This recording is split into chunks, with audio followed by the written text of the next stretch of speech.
Ya baiklah pemirsa, kembali lagi di Selamat Pagi Bengkulu edisi hari ini 16 Februari 2022 dengan tema kita membongkar modus dunia perdukunan dan kejahatan hipnotis. Dan masih bersama dengan Abu dan Koko di pagi hari ini. Tadi saya tanya ke Koko, ini alat-alat yang sering digunakan oleh para dukun ini seperti apa? Dan tentunya sudah dibawa langsung oleh Koko. Kok boleh dijelasin ini? Mungkin ada beberapa barang yang mungkin familiar yang lebih sering digunakan oleh para dukun, apa biasanya? Boleh. Ini yang di depan saya ini yang biasa digunakan oleh para dukun dan laris di pasaran ya. Oke. Karena ini kalau untuk di Jakarta ini ada pasarnya gitu. Iya, aksesoris ya kan, seperti jenglot ya kan. Wow. Ini jenglot ini.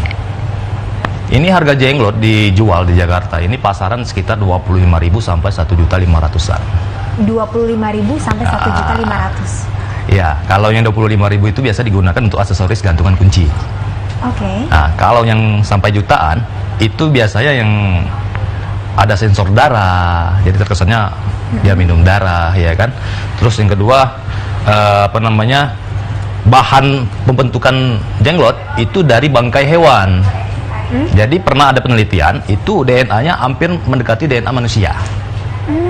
Nah, makanya kalau ini dari tanah dan kebetulan di sini dia bisa hidup. Bagaimana caranya? Nah, saya isi dulu energi ya.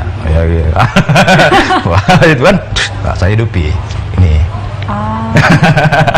Kayak sensor lampu gitu ya? Iya. Ini ada baterainya, Mbak. Oh. Jadi kalau gaya-gaya para dukun ini ya kan, seolah-olah kesaktian. Dia mengisi energi, pakai menyan, ya kan. Ada juga dia menggunakan asap. Jadi sebelumnya mereka sudah menggunakan tim ya. Ini salah satu asapnya ya. Ini biasa ditumpahi dulu kan.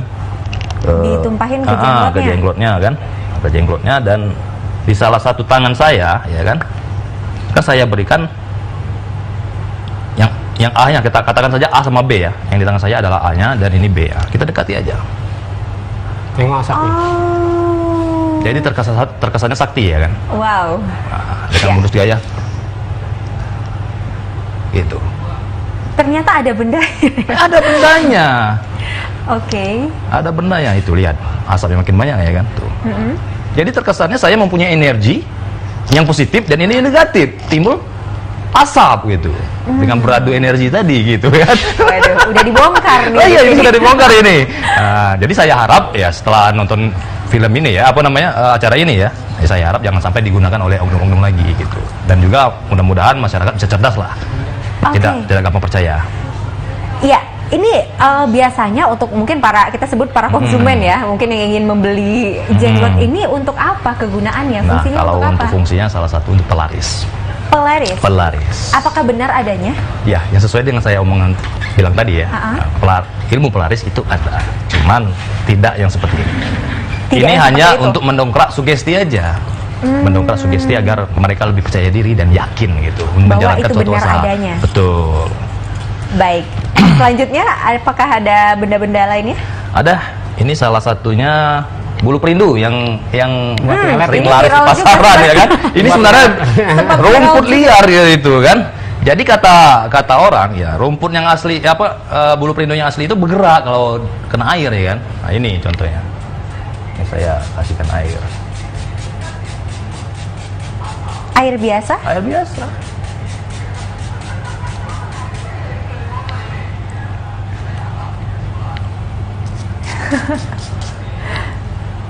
Kasih tuang air. Nah, itu sudah mulai bergerak gitu ya kan. Sudah. Di zoom. Nah, itu ada bagian-bagian yang bergerak itu diambil itu nanti. Nah, itu. Yang bergerak? Ya diambil karena lebih kering dia sebenarnya. Iya, lebih kering dia. Nah, ini kan juga sempat viral di pasaran juga ya bulu perindu, katanya untuk bisa seperti mungkin pelet gitu. Pelet gitu ya. Nah, ini bagaimana ini? Biasanya kalau di pasaran dijual berapa itu? Ya sebenarnya bisa dibilang nggak ada pasaran ya, tergantung dengan kebutuhan orang tersebut. Iya. Jadi orang yang menemui dukun ini tadi, dia lihat-lihat orang dulu. Kalau kira-kira orang ini lumayan beruang ya kan, otomatis dikenakan lebih gede, lebih tinggi harganya gitu ya kan. Nah, itu sudah mulai bergerak itu.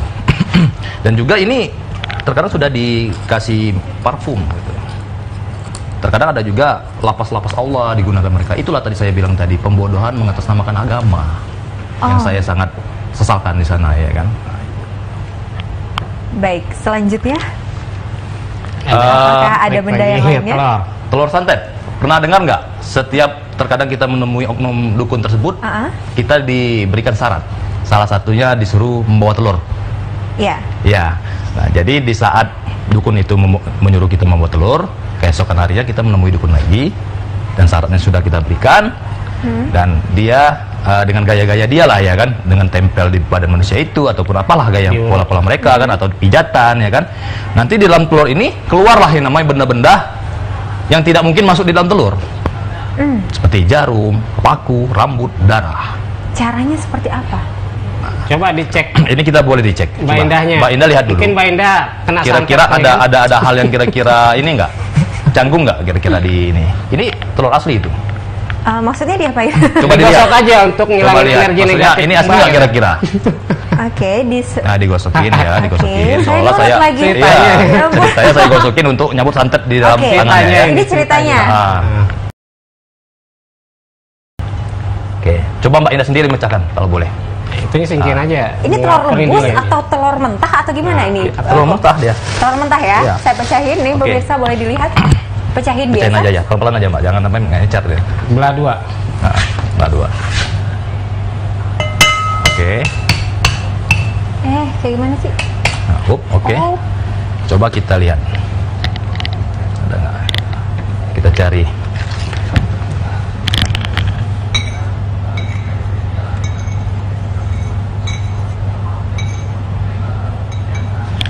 Kita pakai tangan aja lah. Pecah benar, Mbak. Nih, kita menemui jarum di dalam. Nah, jarumnya dari mana? Hah? Itu tadi nyerap energi itu. Mbak. Mbak ini selama ini ternyata kena santet ya? Gitu. Ini Mbak, ada jarum di dalam telur tersebut. Kok bisa ada jarum? Ah, ini, kok bisa ada jarum ya kan? Iya. Nah, biasanya ada silet juga Mbak. Ah ini 3 malah, karena 3 kali gosokan tadi saya lihat. 10 kali gosokan 10 jarum bakal tadi. Seperti itu. Jadi ini boleh mungkin dibongkar seperti apa? Iya, itu sebenarnya jarum itu memang sudah di setting, sudah dimasukin dulu dengan cara ada menggunakan yang namanya cuka. Nah, cuka itu akhir telur itu direndam di cuka. Jadi di bagian telur yang terkena cuka itu akan lembut. Jadi maka di sana lah benda-benda ini bisa dimasukin. Nah, jadi di saat dukun itu pasien itu datang membawa telur, syarat telur itu ditukar. Telur itu ditukar? Iya, disulapnya itu. Baik. Berarti itu semua settingan ya? Semua settingan. Dan saya menjamin itu. Menjamin itu? Iya.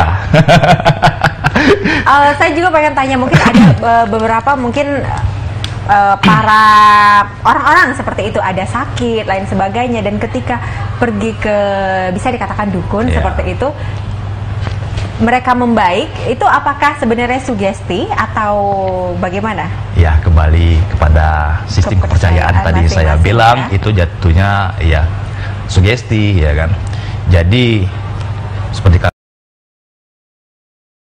kami ini terkadang sering menerima pasien juga, ya kan. Mereka juga mengaku dirinya terkena santet gitu. Ya. Jadi kita tidak bisa langsung, oh ya kamu tidak kena santet, langsung kita edukasi. Sedangkan dia membawa kepercayaan dia menemui kita. Ya kita harus. Itu biasanya by phone, kayak seperti banyak terjadi ya, undian-undian berhadiah, silakan hubungi nomor telepon berikut ini.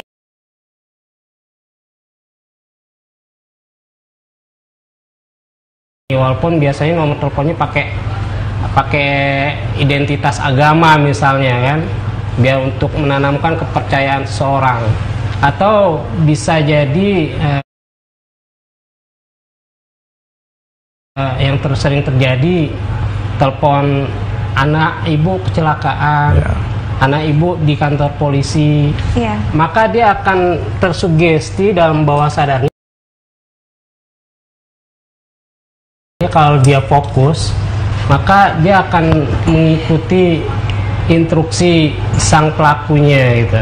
Nah, kalau orang sudah ikut instruksi pelaku, maka sudah dipastikan orang itu terhipnotis. Gitu ya, karena ini banyak sekali ya, apalagi di tengah pandemi ini banyak kejahatan-kejahatan seperti itu, Baik. Baik. Kalau dari jarak jauh maksudnya misalnya ada fulan ada di sana dengan tanpa media kita bisa, itu nggak bisa. Nggak bisa ya? Nggak bisa. Emang harus ada sentuhan. Harus ada media. Harus ada media. Ya, medianya terutama dia mendengar suara kita untuk mensugestinya itu kan, memberikan sugesti verbal. Walaupun sebenarnya kalau dalam dunia entertain misalnya, dalam dunia hypnostate, hipnopanggung, kita bisa menggunakan jarak jauh dengan menggunakan ini misalnya. Tapi sebelumnya itu sudah kita tanamkan sugesti. Apabila Anda melihat tangan saya seperti ini, seperti tembakan, dan terdengar suara letusan seperti tembakan, biasanya ada tim pakai balon kah atau suara aja dor, maka Anda akan tertidur. Nah, dari dunia entertain gitu kita coba tembak dor, dia maka akan tertidur. Oke. Jadi itu sudah kita bongkar ke sugesti. Ya. Baik, Abu, ini bisakah menghipnotis seseorang mungkin untuk melupakan masa kelamnya, terus agar orang tersebut lebih ke arah positif, misalnya rajin ibadah, rajin berbuat baik, ini bisa nggak? Bisa, terutama misalnya mau yang permanen atau tidak gitu. Kalau permanen ya tinggal dijedotinnya ke tembok permanen. Lupa semuanya. Amnesia. Nah, itu banyak terjadi. Alhamdulillah belum lama ini ada anak usia 11 tahun lah, dia itu fobia terhadap nasi. Selama 11 tahun bayangin dia tidak pernah makan nasi. Dan alhamdulillah ketika ketemu dengan kita berikan hipnoterapi, kita berikan sugesti, pada saat itu juga anak itu makan nasi. Dan orang tuanya sangat bahagia sekali karena selama 11 tahun beliau tidak pernah makan nasi. Kalau untuk melupakan sesuatu juga sama halnya, kita tinggal merubah pola pandang. Kalau kita ingin melupakan apa, misalnya mantan, ya harus beralih kepada pasangan yang baru, otomatis mantan itu harus move on. Oke, baik. Ternyata hipnotis ini bisa menghipnotis diri sendiri, benar kata Abu tadi. Tergantung kitanya, sugesti kitanya masing-masing seperti itu. Nah, ini balik-balik lagi tadi tipsnya supaya kita membentengi diri terhindar dari hipnotis yang jahat. Mungkin boleh terakhir dijelaskan kembali, Abu? Terutama menjelang Ramadan biasanya ada mudik ya. Bagi jauh-jauh hari sudah kita ingatkan bahwa hati-hati dan waspada terhadap kejahatan yang namanya kejahatan hipnotis jalanan. Untuk mencegah agar tidak terjadi kejahatan hipnotis jalanan, pertama kita ketika keluar dari rumah jangan lupa baca doa, karena doa itu merupakan senjatanya orang beriman. Yang kedua, waspada dan hindari terhadap orang yang SKSD, sok kenal, sok dekat. Terutama kita silap terhadap penampilan, waspada tetap dijaga. Yang ketiga, harus ada cemilan, entah itu permen karet, entah itu ciki, agar kita konsentrasi terhadap rasa yang kita nikmati dalam mengunyah atau makan cemilan tersebut. Yang keempat, hindari kerumunan-kerumunan yang kira-kira bisa kita terpengaruh terhadap hal demikian. Biasanya ada kerumunan obat-obat, tukang obat biasanya kan kerumunan, tertarik kita. Itu ada tim-tim juga yang akan menghipnotis kita. Selanjutnya kita harus tetap mawas diri bahwa kejahatan itu yang sebenarnya ada di dalam diri kita. Makanya kita harus bisa mengendalikan kejahatan yang ada dalam diri kita agar jangan sampai kejahatan yang ada di luar itu bersatu dengan kejahatan dalam diri kita. Maka akan terkena dampak hipnotis jalanan. Itu tipsnya untuk seluruh masyarakat Bengkulu, khususnya pemirsa RBTV. Saya beralih ke Koko lagi. Koko, ini saya pengen tanya, kalau di pandangan masyarakat ini bahwa seorang dukun ini ada sahabatnya berupa jin, makhluk halus, apa benar? Itu sebenarnya berupa hanya sebutan saja, karena mereka itu ya kan, apa yang mereka lakukan itu dijual di luar jalur yang ridhoi sama Allah, ya kan, yang di luar jalur yang dilarang oleh agama. Jadi seperti mereka melakukan ritual, ya kan, itu ya dianggap sebagai bersekutu sama jin setan iblis. Ya di dalam surat Al-Jin ayat 26-27 itu kan sudah jelas, ya kan, bahwasannya tidak ada satupun umat manusia yang diperhatikan perkara gaib, terkecuali rasul-rasulnya yang dijaga oleh malaikat-malaikatnya. Jadi siapa kita, ya gitu, ya kan, bisa berteman, ya kan, bisa melihat ini itu yang macam-macam lah, bisa melihat kuntilanak, pocong ataupun itu, ya kan. Jadi perlu dipertanyakan siapa kita. Jadi ya kebanyakan ya fenomena-fenomena seperti indigo, itu indigo juga kami mempunyai definisi gitu, bahwasanya indigo itu adalah sebuah singkatan yang kepanjangannya adalah indikasi gangguan otak. Indikasi gangguan otak. Gangguan otak. Jadi kebanyakan, ya kan, yang para indigo tadi, terutama orang tuanya, ya, bangga melihat anaknya bisa melihat seperti itu.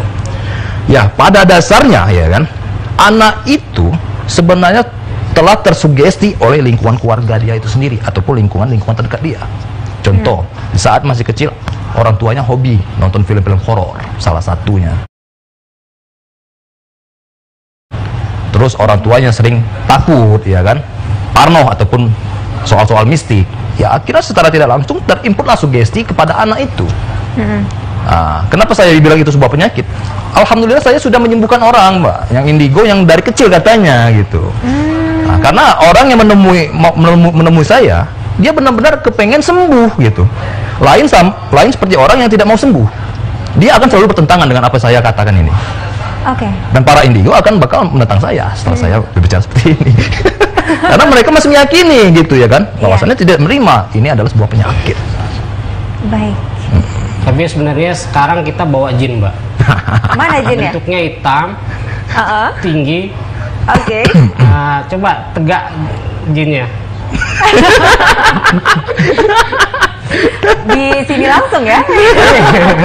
Kita pakai celana jin, Mbak. Iya, kita bawa jin. Baik. Dan juga saya, maaf Mbak ya, ini salah satu saya melihat beberapa pekan yang lalu, ya kan, ada seorang paranormal yang katanya, ya kan, memainkan pola-pola sulap gitu. Boleh saya praktek sebentar? Boleh. Silakan. Saya butuh satu orang, mungkin ada yang maju. Ini terkadang dia menggunakan alibi energi. Ya. Alibi energi. Jadi di sini bagusnya, yang. Di sini atau sini bisa kelihatan nggak?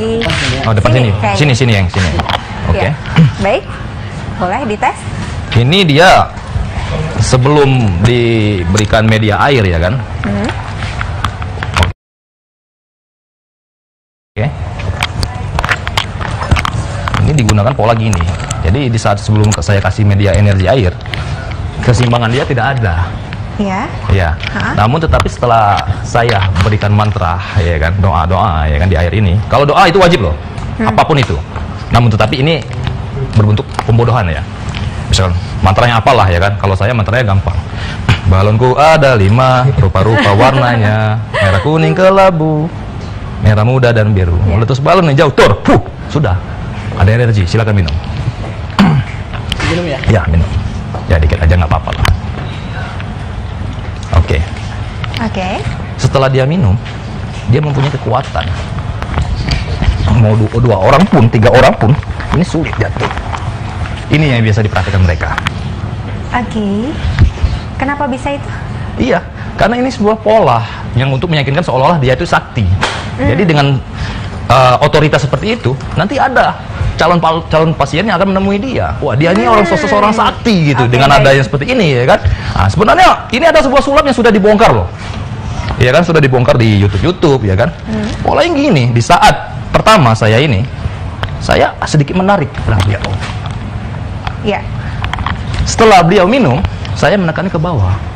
Walaupun gimana pun tidak pernah jatuh. Yang kedua, saya lihat posisi dia mungkin kecil dari saya, ya. Saya bantu dengan pundak saya. Biar dia nggak ke belakang. Betul. Silakan. Itu pola pembodohannya. Silakan duduk kembali. Itu ternyata. Ini apa sini? Silakan, boleh duduk. Jadi ini sebenarnya kalau misalnya kita membongkar mengenai ilmu perdukunan, kemudian juga persantetan dan hipnotis, ini sebenarnya ada polanya dan tergantung sugesti orang masing-masing. Baik, terakhir mungkin Koko boleh kasih pesan ke masyarakat mengenai tema kita di pagi hari ini? Oke, baik. Sebelumnya ya saya mau mengatakan soal tema saya tadi kan. Ini adalah kita membongkar modus dunia perdukunan, yang artinya modusnya kita bongkar. Dan juga yang saya katakan tadi, kita mengedukasi masyarakat agar terhindar dari pembodohan mengatasnamakan mistik. Bukan berarti kami tidak percaya sama mistik, bukan berarti kami tidak percaya sama goib. Goib cukup kita imani. Gitu. Jadi saran saya kepada masyarakat, cerdaslah. Jadi sesuatu hal yang kira-kira tidak bisa ditangkap secara instan,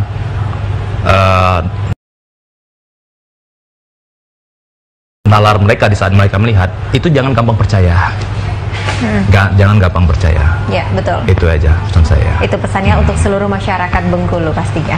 Ya, baik, terima kasih Koko, terima kasih Abu, terima kasih juga Bang telah bersedia berbincang bersama kami di studio RPTV di hari ini dengan tema kita yaitu membongkar modus dunia perdukunan dan kejahatan hipnotis. Dan ternyata kini sekarang kita sudah membongkar ya bahwa untuk masyarakat juga menjadi edukasi dan pembelajaran juga, jangan terlalu percaya. Dan tadi dikatakan oleh Abu juga jangan SKSD ya, percaya dengan orang yang SKSD seperti itu.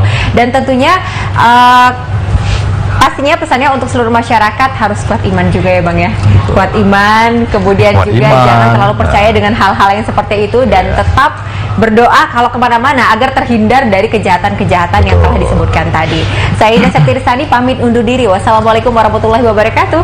Sampai jumpa.